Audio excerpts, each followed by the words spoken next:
Olá, bem-vindos ao Portal de Luz. A descriminalização do aborto voltou a ocupar os noticiários do Brasil no mês de setembro. Como nós sabemos, através da doutrina espírita, o espírito reencarnante já está ligado ao útero da mãe desde o momento da fecundação, trazendo, desde muito antes, o seu planejamento reencarnatório, as metas a realizar. Isso sem falarmos na organização dos vínculos familiares necessários, muitas vezes preparados bem antes da gestação pelos benfeitores espirituais. Nós vamos refletir sobre as consequências do aborto no programa de hoje. E se você gosta de conteúdos sobre espiritismo, se inscreva agora no nosso canal Caibar Schutel. Nós temos conteúdos novos diariamente. E aproveite também para curtir o nosso vídeo e compartilhar o link com os seus amigos, para ajudar a divulgar a mensagem espírita para cada vez mais pessoas. E nós vamos começar convidando todos vocês para ouvirmos juntos a mensagem psicografada por Chico Xavier.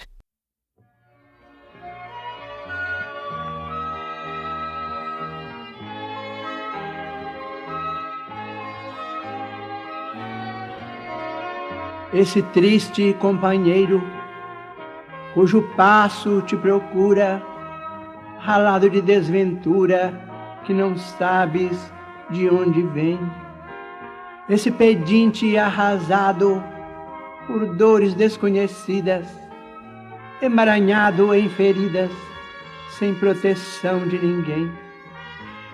Esse amigo que lastima a própria ação rude e cega, no cárcere que o segrega para reforma e pesar. Esse irmão largado à noite, de olhar magoado e profundo, que roga debalde ao mundo o doce calor de um lar. Essa mendiga que estende pobre mão encarquilhada, cuja penúria na estrada ninguém na terra traduz. Esse doente cansado que se lamenta sozinho, abandonado ao caminho, à míngua de paz e luz. Essa mãe de filho ao peito que em lágrimas se consome, às vezes com febre e fome, rogando socorro em vão. Essa criança assustada que chora sem o rumo certo, flor atirada ao deserto, anjo na cruz da aflição. À frente desses amigos que o sofrimento encarcera, corações em longa espera, aplica-te ao não julgueis. Eles não pedem censura, mostrando a necessidade, ensinam que a caridade é a lei de todas as leis. Esses irmãos quase mortos, eis que o céu nos envia na estrada do dia a dia para as lições do Senhor. Saibamos ressuscitá-los da morte em sombra na prova, doando-lhes vida nova na escola viva do amor.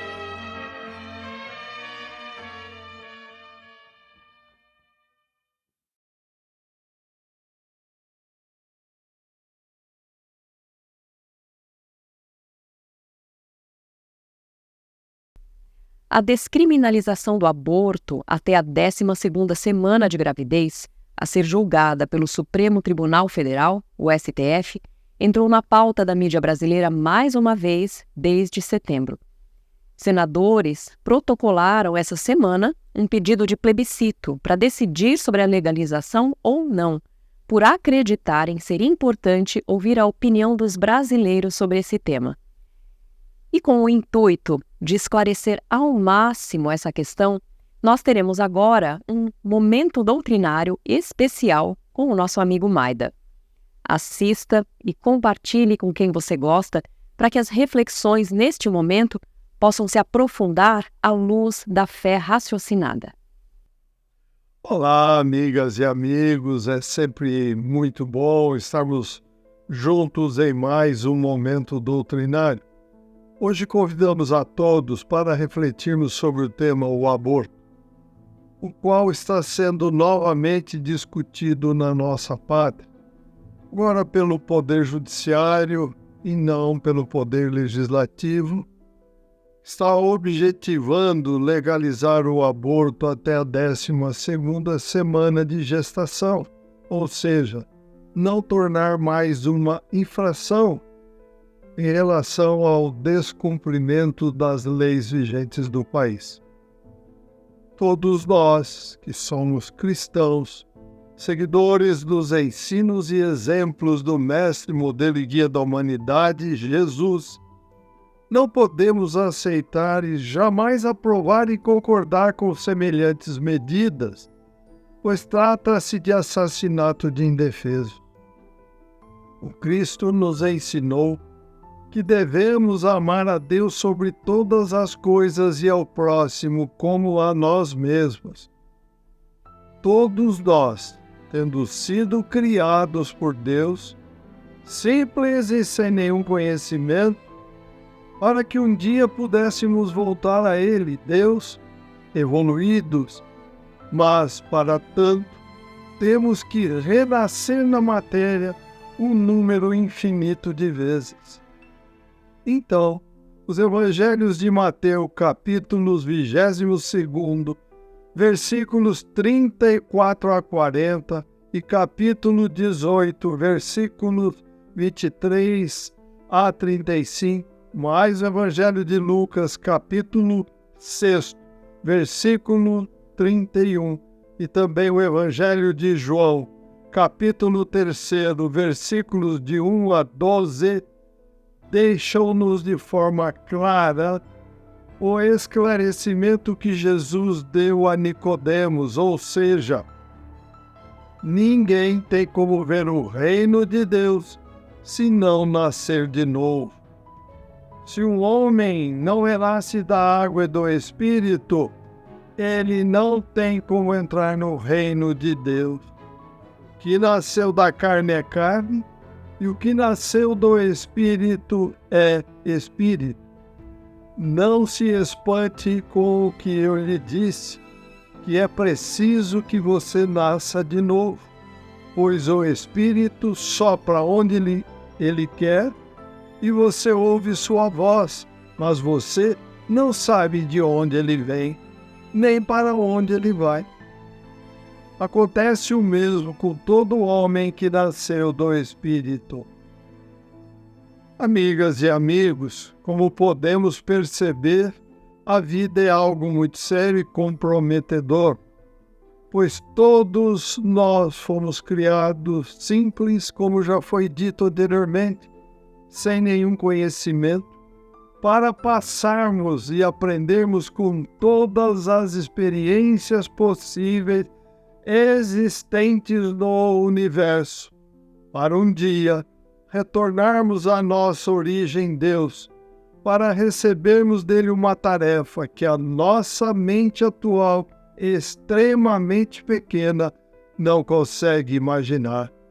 Portanto, não podemos e não devemos jamais interromper a reencarnação de quaisquer espíritos, por mais dificuldades que aparentemente possam ter, pois estas dificuldades são escolhas de cada um de nós durante a preparação de cada reencarnação. Os espíritos da codificação espírita deixaram-nos instruções importantíssimas a respeito, conforme consta no Livro dos Espíritos, capítulo 7, União da Alma com o Corpo. A questão 344 diz: a alma se une ao corpo na concepção. Na questão 354, a vida uterina é semelhante a uma planta que vegeta. Na questão 357, a consequência do aborto é uma existência nula a recomeçar. Na questão 358, o aborto provocado é um crime, pois transgride a lei de Deus, impedindo a alma de passar pelas provas das quais o corpo deve ser o instrumento. Na questão 360, é racional ter pelos fetos o mesmo respeito que se tem pelo corpo de uma criança que nasceu, pois em tudo vemos a vontade de Deus e não devemos e nem podemos tratar levianamente as coisas que devemos respeitar. E no livro Ação e Reação, psicografia de Francisco Cândido Xavier, o Espírito André Luiz, no capítulo 15, Anotações Oportunas, deixa-nos a seguinte resposta do instrutor Silas sobre o aborto provocado. Diz ele: é mais que falta grave, é doloroso crime. Arrancar uma criança ao materno seio é infanticídio, confesso. A mulher que o promove ou que conestar semelhante delito é constrangida por leis irrevogáveis a sofrer alterações deprimentes no centro genésico de sua alma, predispondo-se geralmente a dolorosas enfermidades, quais sejam a metrite, inflamação da parede uterina, o vaginismo, a metralgia, o enfarte uterino, a tumoração cancerosa, flagelos esses com os quais muitas vezes desencarna, demandando a lei para responder perante a justiça divina pelo crime praticado. É então que reconhece quase rediviva, mas doente e infeliz pela incessante recapitulação mental do ato abominável, através do remorso, o porquê, e reterá por tempo longo a degenerescência das forças genitais. Trazemos também do livro Luz do Lar, psicografia de Francisco Cândido Xavier, onde no capítulo 19, a respeito do aborto delituoso, o Espírito Emmanuel deixa-nos claro que o aborto delituoso é aquele em que pais inconscientes determinam a morte dos próprios filhos, asfixiando-lhes a existência antes que possam sorrir para a bênção da luz. E continua Emmanuel: é um crime doloroso pela volúpia de crueldade com que é praticado no silêncio do santuário doméstico ou no regaço da natureza. Crime estarrecedor, porque a vítima não tem voz para suplicar piedade e nem braços robustos com que se confie aos movimentos da reação. Amigas e amigos, para complementar essas informações dos espíritos, trazemos a posição da médica doutora Marlene Nobre, já desencarnada, a qual consta nos livros de sua autoria publicados pela editora Folha Espírita. No primeiro deles, O Clamor da Vida, Reflexões contra o Aborto Intencional, ela menciona a vida nos primórdios da Terra, na célula ovo, no universo, objetivando ressaltar os argumentos científicos contra o aborto, sempre em consonância com a codificação espírita, apoiados na razão e na lógica. E o livro continua: embora as ciências da vida já tenham definido como certo que o zigoto e o embrião inicial são organismos vivos, o embrião, entre aspas, coisa, é reduzido pelo cidadão comum a um amontoado de células totalmente dependente do organismo materno, sem os direitos essenciais, devendo submeter-se à vontade de sua mãe ou de seus pais ou do Estado, que terão o poder de decidir sobre seu destino. De todas as crianças anualmente nascidas, cerca de 2/3 são abortadas. O aborto se inscreve nos caminhos da mais cruel violência, porque é crime, assassinato de indefeso. A vida é um bem indisponível. E continua a doutora Marlene Nobre. Atualmente já temos cientistas corajosos que vêm a campo para afirmar ante os resultados de suas pesquisas que o ser vivo foi planejado inteligentemente. A célula é, assim, um exemplo de sucesso com auto-organização, pois entram em jogo na sua constituição inúmeras forças e convenções ainda desconhecidas em seus mecanismos intrínsecos. A célula, em seu primor técnico, constrói ordem a partir da desordem, caminhando da simplicidade para a complexidade. Cálculos feitos por físicos e matemáticos já demonstraram que há uma impossibilidade estatística de que as moléculas da vida, aminoácidos e ácidos nucleicos, tenham se juntado aleatoriamente para originar ribossomos, genes e demais componentes das células. E a doutora Marlene coloca-nos de forma bastante objetiva. Aqueles que levantam a bandeira da descriminalização do aborto, extirpando-o assim do catálogo de crimes enumerados pelo Código Penal, em nome daqueles que não creem na existência do espírito ou não aceitam imposições religiosas, reafirmamos que essa não é discussão de âmbito exclusivo da religião. Antes de tudo, é do domínio da ciência que fornece subsídios à bioética. Trata-se, portanto, de uma discussão sobre a vida, uma vez que zigoto e embrião são organismos humanos vivos. Continua a doutora Marlene. Somos pluralistas, respeitamos as convicções humanas, estamos abertos ao debate, o que significa, antes de mais nada, que queremos colocar em xeque as premissas daqueles que defendem o aborto intencional. E continua a doutora Marlene.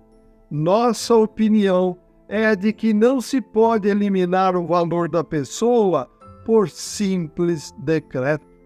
Também não se pode reduzir esse assunto a questões dos direitos da mulher, discussão sempre impregnada de forte conteúdo emocional.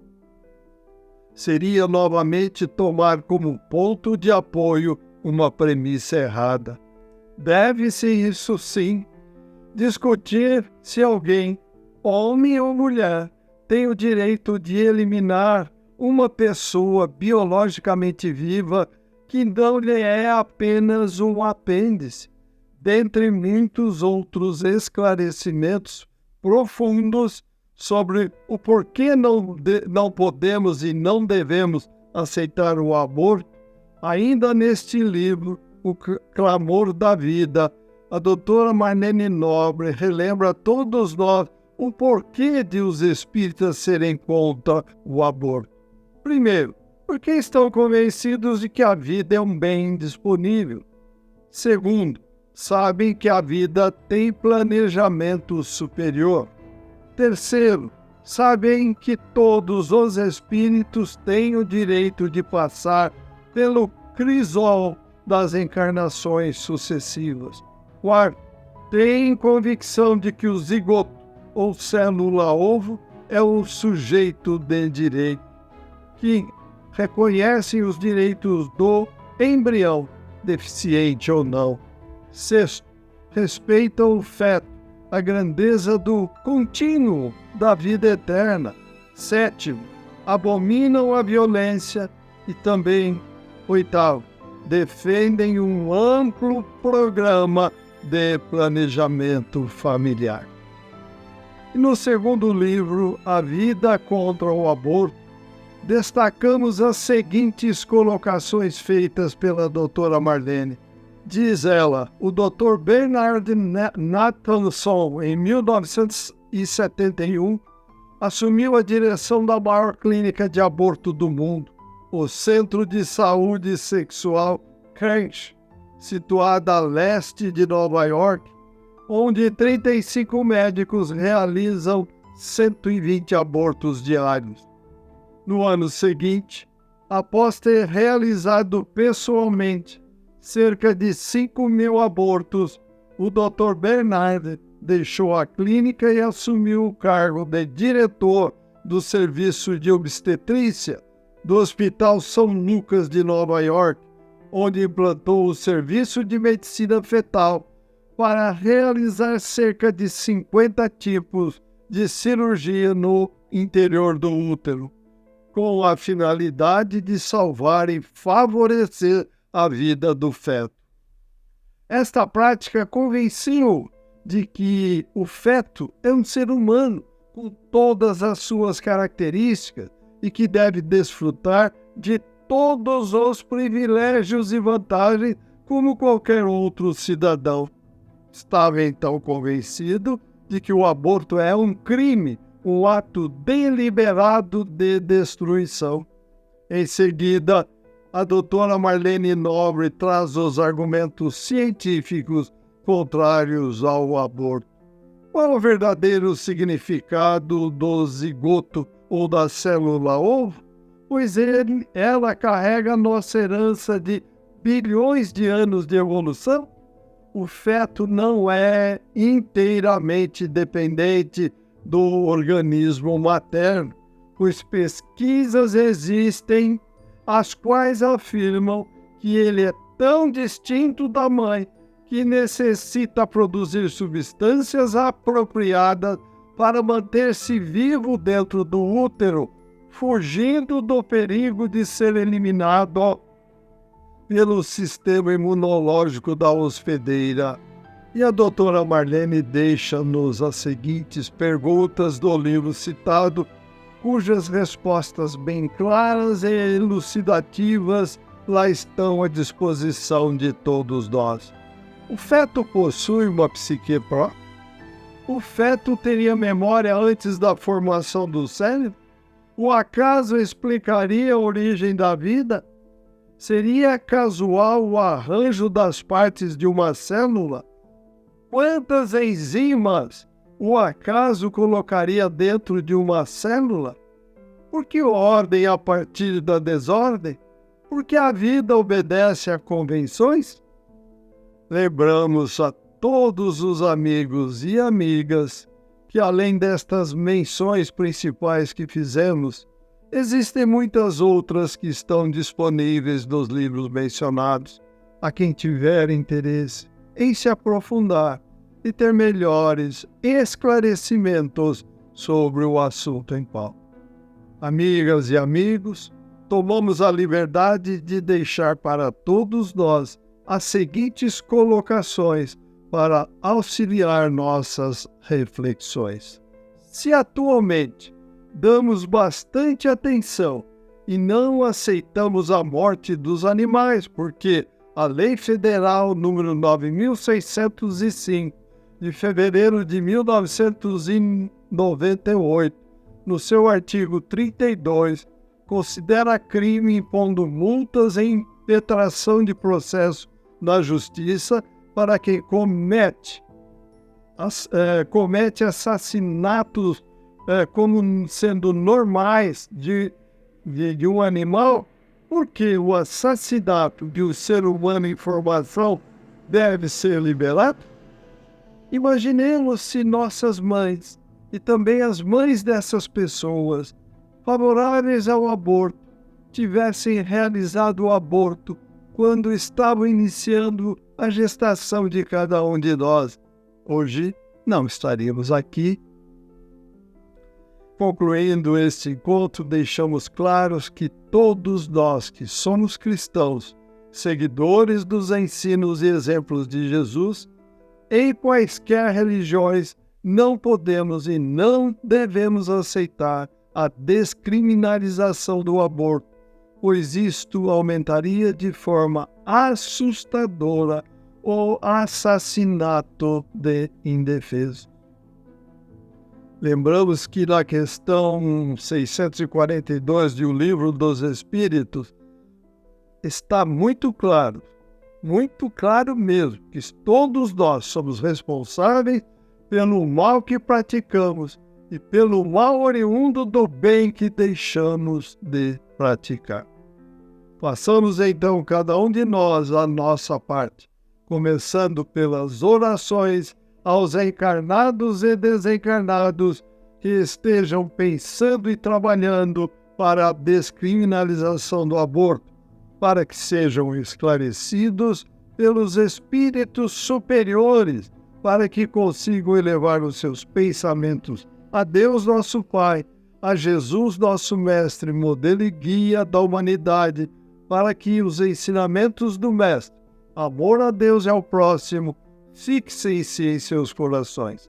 Vamos insistir, resistir, persistir e jamais desistir desse trabalho grandioso e fraterno, solidário e caritativo, em prol do próximo, confiando sempre em Deus, Jesus e nos benfeitores espirituais, com fé, lógica e razão. Agradecemos a todos pela companhia. Os convidamos para que continuem a acompanhar o Portal de Luz e que compartilhem esses nossos estudos nas redes sociais. Desejamos muita paz, saúde, equilíbrio e amor no coração. Até o próximo encontro. Fiquem com Deus. Um forte abraço a todos.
Olá, nós vamos ouvir agora a nossa amiga Sandra Marinho no quadro Educa a Tua Alma.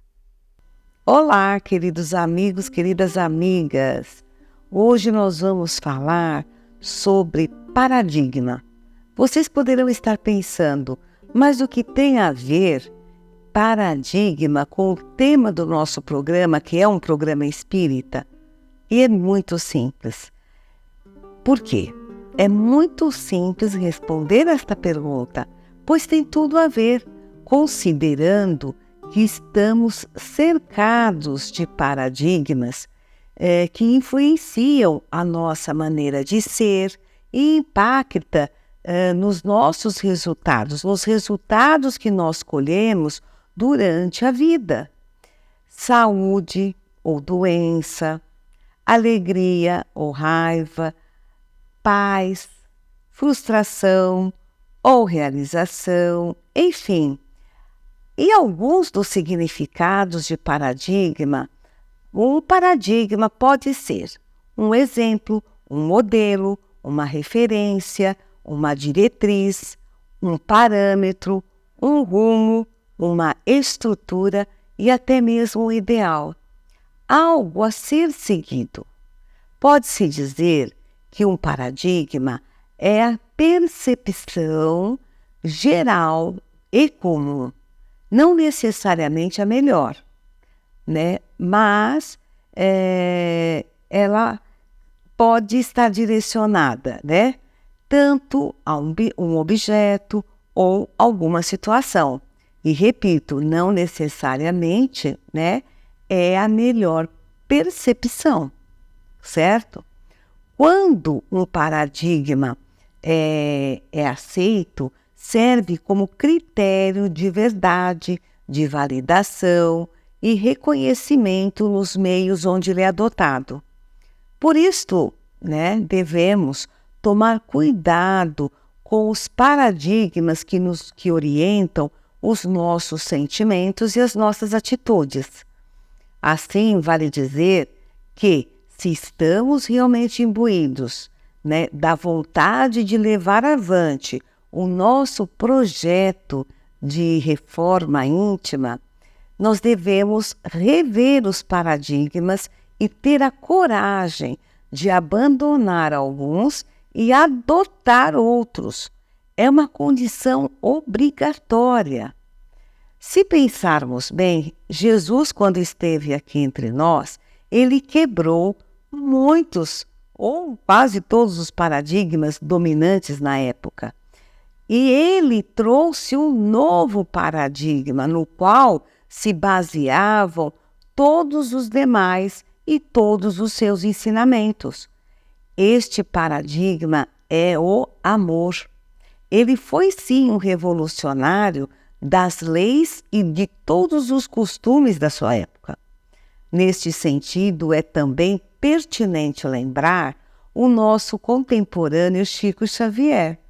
Observamos que durante a sua trajetória aqui na Terra, né, na sua simplicidade, ele quebrou muitos paradigmas, porque afinal de contas, ele nasceu pobre, cheio, né, numa família cheia de irmãos, numa cidadezinha do interior de Minas, ficou órfão logo cedo, desprovido de quaisquer facilidades materiais, né? No entanto, ele teve a coragem de superar todos os paradigmas para essa situação em que ele viveu, né? Para o nosso olhar do mundo, esses paradigmas todos, ele teve essa coragem de quebrá-los todos e ele cumpriu maravilhosamente a sua missão, nos deixando uma obra de mais de 400 livros, um exemplo impecável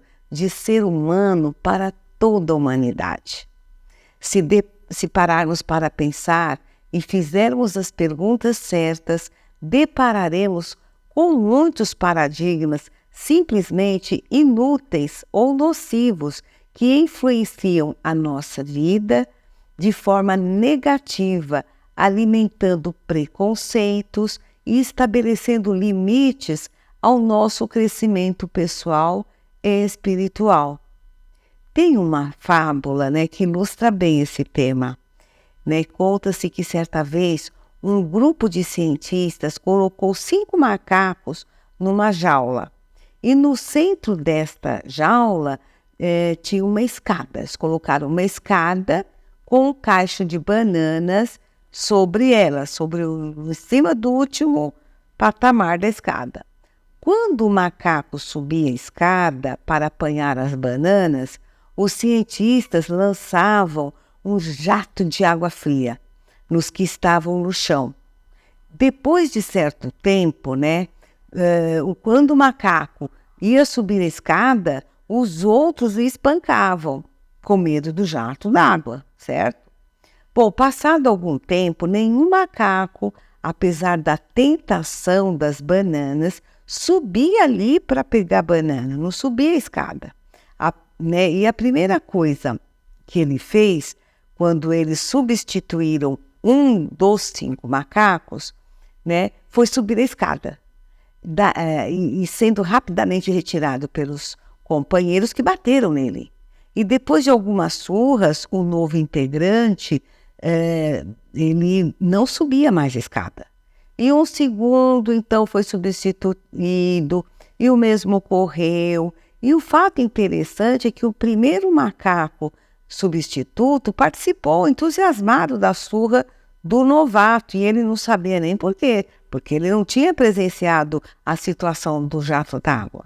Aí um terceiro foi trocado e assim repetiu-se, né, até o último dos veteranos ser substituído.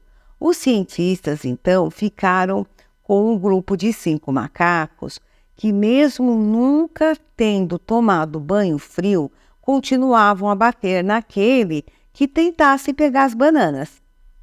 E creiam, né, acreditem que se fosse possível perguntar a alguns deles, né, por que ele batiam, né, em quem tentasse subir a escada, com certeza a resposta seria: eu não sei, as coisas sempre foram assim por aqui. Percebem? Se pensarmos bem, não é difícil fazer uma analogia entre a historinha dos macacos com muitas situações entre nós humanos. Quantos enganos são cometidos, quanta coisa boa se deixa de fazer devido a velhas crenças, velhas ideias, enfim, velhos paradigmas.